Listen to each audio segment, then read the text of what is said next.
1976ஆம் ஆண்டு நண்பர்கள் 6 பேர் சேர்ந்து மென்பொருள் துறையில் தொழில் துவங்கி இன்று இந்திய அளவில் 3வது மிகப்பெரிய நிறுவனமாக திகழும் நிறுவனம்தான் HCL நிறுவனம்.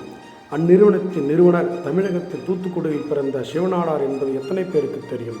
ஆம், 1945ஆம் ஆண்டு ஜூலை 14இல் மாவட்ட நீதிபதியான சுப்பிரமணிய நாடார் தம்பதிக்கு மகனாக பிறந்து தனது பள்ளி படிப்பை தூத்துக்குடியிலும் கல்லூரி படிப்பை கோவை PSG கல்லூரியிலும் பயின்று வட இந்தியாவில் தனியார் நிறுவனத்தில் பணிக்கு சேர்ந்த சிவநாடார் தொழில்துறையில் சாதிக்க விரும்பிய தனது 5 நண்பர்களுடன் சேர்ந்து மிகச் சிறிய அளவில் முதலீடு செய்து 1976ஆம் ஆண்டு துவங்கப்பட்டதுதான் HCL நிறுவனம்.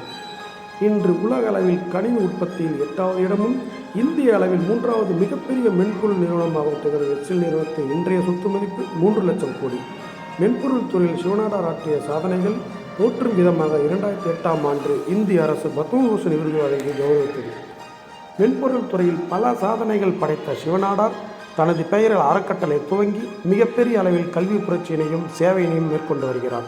வயது மூப்பின் காரணமாக தனது தலைவர் பதவியை ராஜினாமா செய்து தற்பொழுது அதன் பதவியை தனது மகள் ரோஷினி நாடார் அவர்கள் கவனித்து வருகிறார். தற்பொழுது வரை இந்தியாவின் முதன்மை மென்பொருள் நிறுவனமாக திகழும் HCL இன்றைய இளைஞர்களுக்கு ஓர் வரப்பிரசாதம் என்றால் மிகையாகாது.